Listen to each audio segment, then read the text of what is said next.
Hello guys, good morning to all of you. आप सभी का यूट्यूब के पाल एकेडमी में स्वागत है। आज हम लोग कक्षा 12वीं के हिंदी गद्य खंड में संकलित हम और हमारा आदर्श के तेजस्वी मन के संपादित अंश के गद्यांश आधारित प्रश्नों के उत्तर को जानेंगे। देखिए, पहला आपका गद्यांश दिया है। इसमें पहला प्रश्न दे रहा, पाठ का शीर्षक और लेखक का नाम लिखिए। पाठ का शीर्षक हो जाएगा हम और हमारा आदर्श, ब्रैकेट में डाल दीजिएगा तेजस्वी मन के संपादित अंश। लेखक का नाम डॉक्टर एपीजे अब्दुल कलाम। दूसरा प्रश्न है, लेखक समृद्धि और आध्यात्म को आपस में विरोधी क्यों नहीं मानता है। देखिए, यहाँ कह रहा है कि मैं यह नहीं मानता कि समृद्धि और आध्यात्म एक दूसरे के विरोधी हैं या भौतिक वस्तुओं की इच्छा रखना कोई गलत सोच है।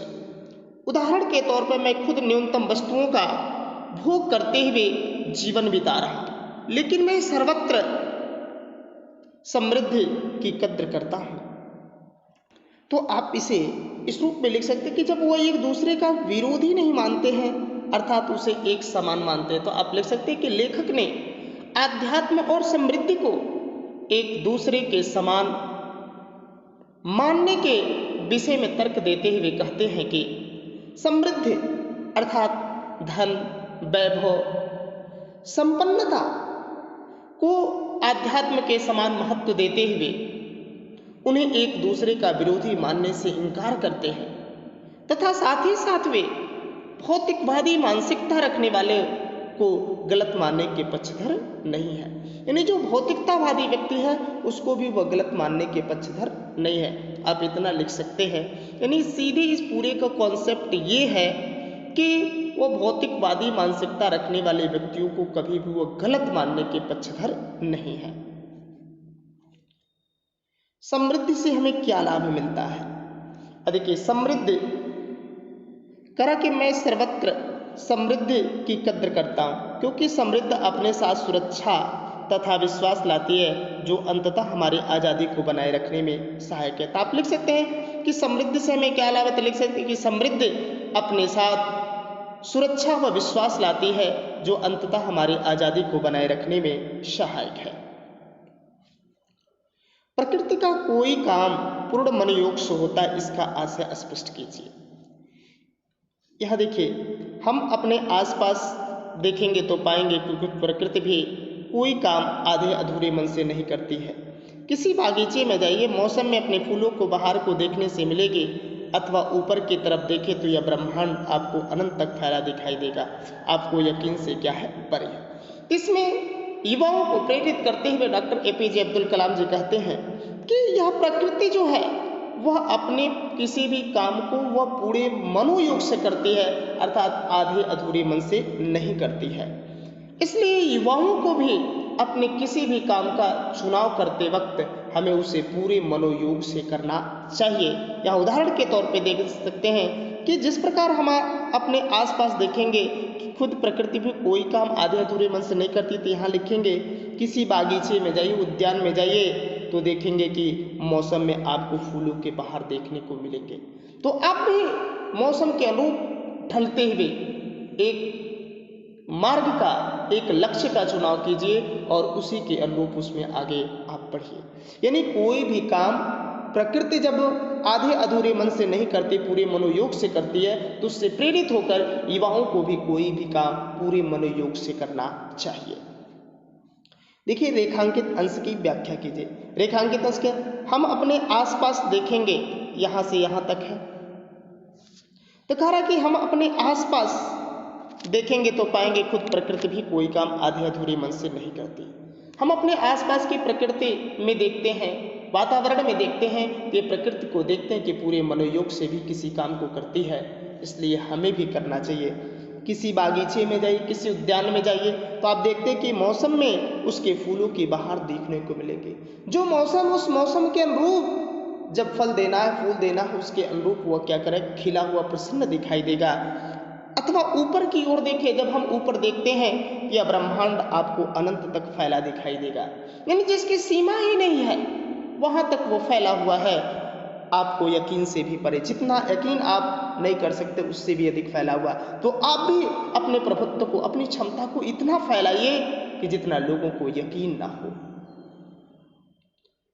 अब देखिए 6वां प्रश्न है, न्यूनतम और अनंत का क्या अर्थ है? न्यूनतम मतलब होता है एकदम कम से कम में, और अनंत का मतलब होता है असीमित, जिसकी सीमा ना हो।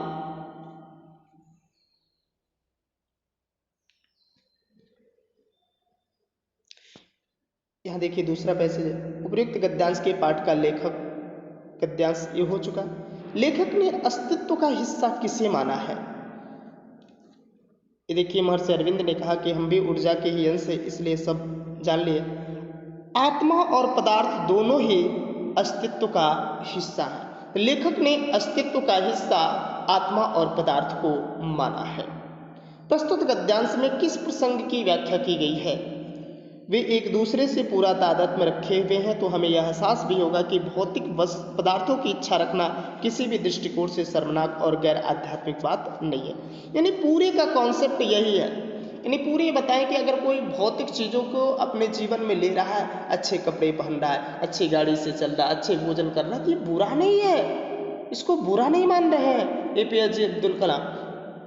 ये देखिए इसने कहा है कि इसका आप लिख सकते हैं कि प्रस्तुत गद्यांश में किस प्रसंग की चर्चा की? तो इस प्रसंग की चर्चा की गई है कि भौतिक पदार्थों की इच्छा रखना किसी भी दृष्टिकोण से शर्मनाक या गैर आध्यात्मिक बात नहीं है। इसी प्रसंग में चर्चा की गई है कि भौतिक पदार्थों की इच्छा रखने वाले व्यक्ति को किसी भी दृष्टिकोण से वह शर्मनाक नहीं है और गैर आध्यात्मिक नहीं है। चौथा, प्रस्तुत गद्यांश लेखक के किस संपादित पुस्तक का अंश है? तेजस्वी मन के संपादित अंश पुस्तक का अंश है। गद्यांश के रेखांकित अंश की व्याख्या कीजिए। रेखांकित अंश देखिए, जो कुछ भी हम इस संसार में देखते हैं वह ऊर्जा का ही क्या है? स्वरूप है। इस संसार में हम जो कुछ भी देखते हैं, आत्मा को देखते हैं, शरीर को देखते हैं, प्रकृति में किसी भी चीज को देखते हैं, वह सब के सब ऊर्जा का ही अंश है। यदि ऊर्जा नहीं है तो वह निरर्थक है, किसी काम की नहीं है। यानी जीवन में कभी भी उदास नहीं होना है, हमें खुश होकर सदैव अपने मार्ग पर प्रशस्त रहना है, आगे बढ़ना है। यानी इस संसार में जो कुछ भी है, जो चीज भी देखते हैं, वह सब ऊर्जा का ही स्वरूप है।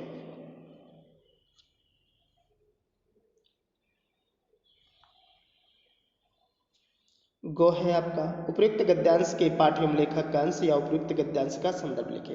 तो संदर्भ में अगर लिखना है तो प्रस्तुत गद्यांश स्वपठित पाठ्य पुस्तक सामान्य हिंदी के गद्य खंड में संकलित हम और हमारा आदर्श के तेजस्वी मन के संपादित अंश नामक शीर्षक से लिया गया है, जिसके लेखक मिसाइल मैन, भारत के राष्ट्रपति डॉक्टर APJ, पूर्व राष्ट्रपति लिखिएगा डॉक्टर APJ अब्दुल कलाम है। रेखांकित अंश की व्याख्या कीजिए। न्यूनतम में गुजारा करने और जीवन बिताने में निश्चित रूप में कोई हर्ज नहीं। करें न्यूनतम यानी कम से कम में अपने जीवन को बिताना निश्चित रूप से कोई हर्ज नहीं, कोई गलत बात नहीं है, इसमें भी गलती नहीं है कि आप अपने जीवन को कम से कम में अगर अपने जीवन को बिताते तो इसमें भी कोई बुराई नहीं है। महात्मा गांधी ने ऐसा ही जीवन जिया था। उदाहरण के तौर पर वो देते हैं कि महात्मा गांधी ने अपने जीवन को न्यूनता में व्यतीत किया था, कम से कम में व्यतीत किया, लेकिन जैसा कि उनके साथ था, आपके मामले भी यह आपकी पसंद पर निर्भर करते। उनके साथ मामला क्या था? तो उस न्यूनता में व्यतीत करते हुए देश सेवा में अग्रसर थे, देश सेवा में लगे हुए थे, यानी इस राष्ट्र सेवा में लगे हुए थे। आप न्यूनता में व्यतीत करके अपने जीवन को उसका कहाँ उपयोग कर रहे हैं, ये भी इस संसार को दिखाई देना चाहिए।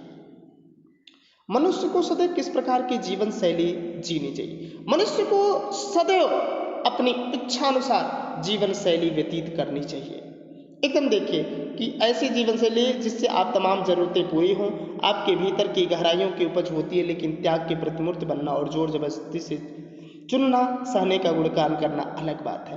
यानी सदैव एकदम जबरदस्ती चुनना नहीं, यानी मनुष्य को सदैव अपनी इच्छा अनुसार जीवन व्यतीत करना चाहिए। इससे हमारी वे सारी जरूरतें पूरी होती है जो स्वयं हमारे अंतर्मन की गहराइयों से निःसृत होती हैं। जब हम अपनी इच्छानुसार जीवन को जिए, अर्थात मनुष्य को सदैव अपनी इच्छाओं के अनुरूप ही जीवन शैली को अपनाना चाहिए। अनावश्यक रूप से त्याग करने का प्रयास भी क्या होता है, ठीक नहीं होता। देखी देखा करके त्याग करना भी उचित नहीं होता है। चौथा है, महात्मा गांधी के जीवन का उदाहरण देकर क्या स्पष्ट करना चाहते हैं। एपीजे अब्दुल कलाम ने महात्मा गांधी के जीवन का उदाहरण देकर यह स्पष्ट करना चाहते हैं कि महात्मा गांधी ने भी अपने जीवन को न्यूनता में व्यक्त किया, कम से कम में व्यक्त किया, फिर भी आज पूरा संसार उनको याद कर रहा है। उस न्यूनता में अगर हम अपने जीवन को व्यतीत कर रहे हैं तो उस शेष अंश का हम कहाँ उपयोग कर रहे हैं, ये भी संसार को, इस प्रकृति को क्या करें, समाज को बताएं। लेखक के अनुसार किस प्रकार का जीवन व्यतीत करने में परेशानी नहीं है। ये देखिए, लेखक को अपनी इच्छा अनुसार जीवन शैली जीने में या व्यतीत करने में कोई परेशानी नहीं है। अपनी इच्छा अनुसार आप अपने जीवन शैली को जीते तो इसमें कोई भी परेशानी नहीं है। घ है, उपर्युक्त गद्यांश का संदर्भ लिखिए। संदर्भ आप बार बार लिख चुके हैं, कई बार भी लिख चुके हैं कि संदर्भ वही लिखना, अभी तुरंत मैंने बताया है। दूसरा है, रेखांकित अंश की व्याख्या कीजिए। रेखांकित अंश है आपका यहाँ, लोगों ने पीढ़ी दर पीढ़ी इस विश्वास को पुख्ता किया कि मजबूत और समृद्ध देश में उन्हें अच्छा जीवन बिताना है। कि लोगों ने पीढ़ी दर पीढ़ी इस विश्वास को पुख्ता किया, मतलब उसकी पुष्टि किया कि मजबूत और समृद्ध देश में उन्हें अच्छा जीवन बिताना है। कि हम यहाँ अपना करने के बाद अमेरिका चले जाएंगे, ब्रिटेन चले जाएंगे, वहाँ अपने जीवन को हम अच्छे से व्यतीत करेंगे, जापान चले जाएंगे। लेकिन ऐसी बहुत सारी opportunity doctor APJ Abdul Kalam को मिले, लेकिन उन्होंने इन सभी का त्याग किया, अपने देश सेवा में तत्पर रहे। तो वही कह रहा है कि रेखांकित अंश की व्याख्या में कि पीढ़ी दर पीढ़ी लोगों में यही विश्वास आ रही है कि मजबूत और समृद्ध देश में उन्हें अच्छा जीवन बिताना है, तब सच्चाई उनकी आकांक्षाओं के अनुरूप ढल जाएगी। कह कि तब सच्चाई जो वास्तविकता है, उनकी आकांक्षाएं जो इच्छाएं हैं, उनके अनुरूप क्या करेंगी, ढल जाएंगे। यानी सभी की यही है कि हम समृद्ध और मजबूत देशों में अपने जीवन को व्यतीत करें। पीढ़ी दर पीढ़ी यही परंपरा चली आ रही है। G8 के देशों के लोगों ने किस विश्वास को मजबूत किया है। देखिए, ऐतिहासिक तथ्य बन गया है कि इन राष्ट्रों ने, जिन्हें G8 के नाम से पुकारा जाता है, कि लोग ने पीढ़ी दर पीढ़ी इस विश्वास को पुख्ता किया कि मजबूत और समृद्ध देश में उन्हें अच्छा जीवन व्यतीत करना। G8 देश के लोगों ने इस विश्वास को मजबूत किया है कि मजबूत और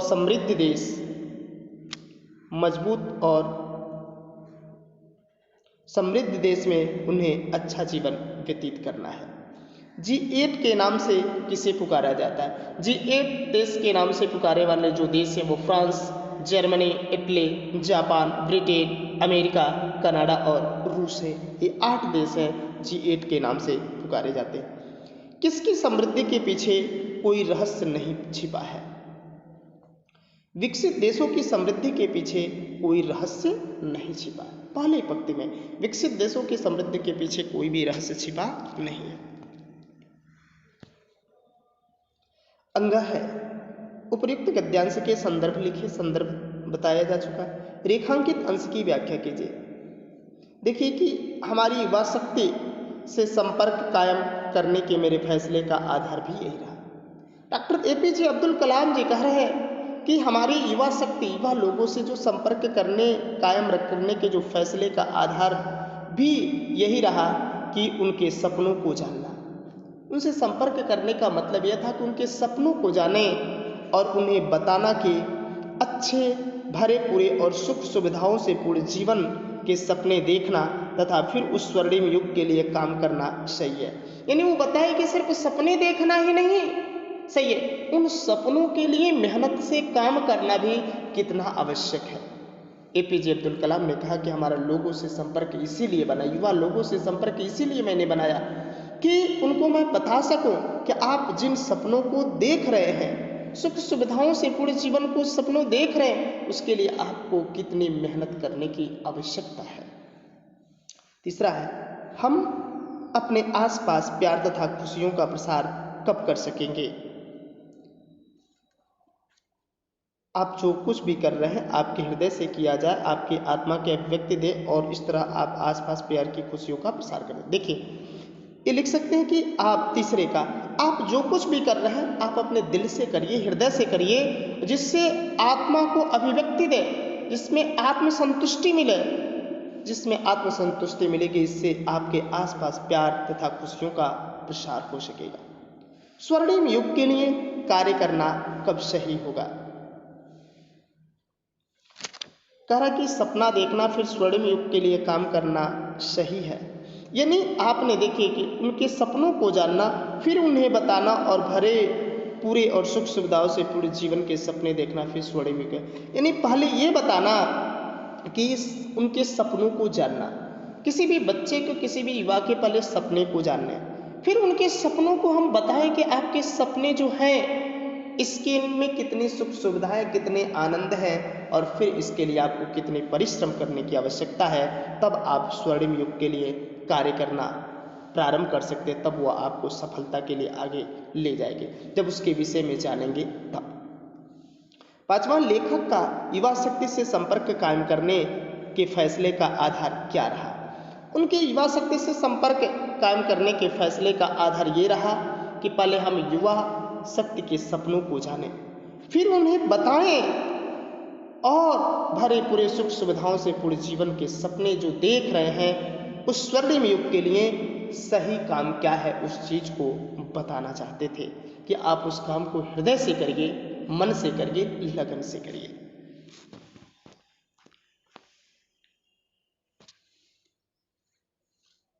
जो है पहला उपयुक्त गद्यांश के संदर्भ लिख चुके। रेखांकित अंश की व्याख्या। रेखांकित अंश से, जब तक हमारे विद्यार्थियों और युवाओं को यह भरोसा नहीं होगा कि वे विकसित भारत के नागरिक बनने के योग्य हैं, तब तक वे जिम्मेदार और ज्ञानवान नागरिक कैसे बन सके।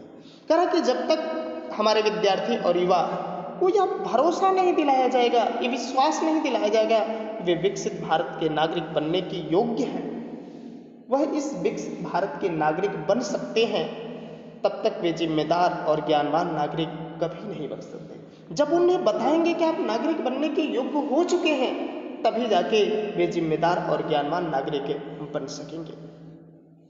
युवा छात्र जिम्मेदार और ज्ञानवान नागरिक कब तक नहीं बन सकेंगे? जब तक, यही है इसी में कि हम वह तब तक नहीं बन सकते जब तक युवाओं को यह भरोसा नहीं होगा कि वे विकसित भारत देश के नागरिक बनने के योग्य हैं। जब तक उनको विश्वास नहीं दिलाया जाएगा कि आप एक जिम्मेदार और ज्ञानवान नागरिक बनने के योग्य नहीं हैं, तब तक वह ज्ञानवान नागरिक क्या कर सकते हैं? नहीं बन सकते। उनकी क्षमता को बताइए कि आपके अंदर कितनी क्षमता है। कभी भी किसी भी बच्चे को आप निगेटिव पुनर्वर्णन मत दीजिए, उनको नकारात्मक मत कहिए कि तुम ये नहीं कर सकते, तुम ये नहीं कर सकते। अरे हर बच्चा कर सकता है, हर बच्चे के अंदर वो काबिलियत, वो क्षमता है। टीचर का काम यही है, उसकी आंतरिक शक्तियों का बाह्य परिवर्तन। हर बच्चे के अंदर वो क्षमता है, वो क्वालिटी है। बस अध्यापक का काम है कि उसकी शक्ति जो अंदर है उस शक्ति को ही बाहर कर देने की काबिलियत होती है, वही टीचर है। ऐसा नहीं है कि हर बच्चे के अंदर वो क्षमता है। टीचर ये कहता है कि मेरा पढ़ाया हुआ बच्चा ये बन गया, वो बन गया, नहीं। आपका काम केवल ये रहा उसमें कि आपने उसकी क्षमता को केवल अंदर से था, उसको बाहर लाने का प्रयास किया। वो क्षमता तो कैपेबिलिटी उसी की थी जिससे वो आज वहां तक क्या किया है, पहुंचा है। चौथा है, लेखक युवा छात्रों को कौन सी प्रमुख बातें सीखने के लिए कहता है? देखिए, आखिर वह क्या था जिसके कारण यह संभव हो सका? महत्वाकांक्षा। कई बातें मेरे दिमाग में आती हैं। मेरा ख्याल है कि सबसे महत्वपूर्ण बात है कि मैंने अपने योगदान के मुताबिक ही अपने मूल्य को आंका। सबसे महत्वपूर्ण बात क्या सीखनी चाहिए कि अपने योगदान के मुताबिक ही अपने मूल्य को आंकना चाहिए। आप इंजीनियर बनने के योग्य, आपकी मैथमेटिक्स बहुत ही तगड़ी है, बहुत अच्छी है, लेकिन देखिए कि साथ ही हमारा बायो पढ़ रहा है, वो बहुत अच्छा, वो बायो में है, डॉक्टरी में जा सकता है, तो आप उससे प्रेरित हो कि आप इसमें चले आए, अपने मैथमेटिक्स को छोड़ दिए, आप उसके जैसा कवरअप नहीं कर पाएंगे। या कोई बच्चा बहुत ही अच्छा बायो में है और वो देख रहा है कि मैथ में बहुत एकदम फुल्ली मार्क्स मिलते हैं और वहाँ से प्रेरित होकर इसमें चला आया, तो वह इंजीनियरिंग के क्षेत्र में भी उतने बेहतर कार्यों को नहीं कर सकता है। इसलिए अपने योगदान के मुताबिक ही अपने मूल्य को आंकना सबसे प्रमुख बात है। लेखक के अनुसार विद्यार्थियों और युवाओं को किस बात पर भरोसा होना चाहिए? विद्यार्थियों और युवाओं को यह भरोसा होना चाहिए कि विकसित भारत के नागरिक बनने के वह क्या है, योग्य हैं, वह जिम्मेदार और ज्ञानवान नागरिक बन सकते हैं। ये बताना पड़ेगा कि आप विकसित भारत के नागरिक बनने के योग्य हैं, आप जिम्मेदार और ज्ञानवान नागरिक क्या कर सकते हैं, बन सकते हैं। ख का पहला, लेखक युवा छात्रों से ही क्यों मिलता है? वे खास तौर से युवा छात्रों से ही क्यों मिलता है? इस सवाल का जवाब तलाशते हुए मैं अपने छात्र जीवन के दिनों के बारे में सोचने लगा। देखिए दिए हैं, रामेश्वरम के द्वीप से बाहर निकलकर यह कितनी लंबी यात्रा रही, पीछे मुड़कर देखता हूं तो विश्वास नहीं होता। आखिर वह क्या था जिसके कारण यह संभव हो सका? महत्वाकांक्षा। कई बातें मेरे दिमाग में आती हैं। मेरा ख्याल है कि सबसे महत्वपूर्ण बात यह रही कि मैंने अपने योगदान के मुताबिक ही अपने मूल्य को आंका। लेखक युवा छात्रों से ही क्यों मिलता था? वह युवा छात्रों से इसलिए मिलता था कि वह जानता था कि देश के जो भविष्य है वह युवा है, और युवाओं को यह भरोसा दिलाना होगा, यह विश्वास दिलाना होगा कि आप विकसित भारत देश के नागरिक बन सकते हैं और देश का निर्माण कर सकते हैं। इसलिए वह बार बार युवा छात्रों से मिलते थे। आप किन चीजों को पाने का हक रखते हैं?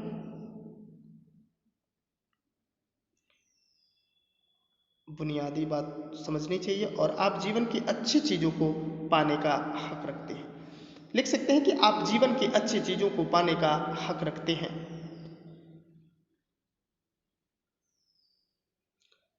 उक्त पंक्तियों से क्या प्रेरणा मिलती है? उपयुक्त पंक्तियों से हमें यही प्रेरणा मिलती है कि हमें सबसे पहली चीज है कि अपने योगदान के मुताबिक, हमने जो योगदान दिया, हमने जो मेहनत किया, उसी के मुताबिक, उसी के अनुरूप अपने मूल्य को आंकना चाहिए कि हम वही चीजें। आपने मेहनत किया 50 नंबर का और कह रहे हैं कि हमको 70 नंबर मिलना चाहिए, तो पॉसिबल नहीं है। आपने जितना योगदान दिया, जितना मेहनत किया, उसी के अनुरूप आप अपने आप को सोचिए कि हम उतना ही प्राप्त कर सकते हैं। रेखांकित अंश की व्याख्या कीजिए। रेखांकित अंश की व्याख्या ऊपर भी यही था, ऊपर वाली पंक्ति में रेखांकित अंश की व्याख्या यही थी सेम। पाठ का शीर्षक एवं लेखक लिखिए। पाठ के शीर्षक हम और हमारा आदर्श, ब्रैकेट में डाल दीजिएगा तेजस्वी मन के संपादित अंश, और इसके लेखक होंगे डॉक्टर APJ अब्दुल कलाम। इस तरह से ये समाप्त हुआ। Thanks for watching the video.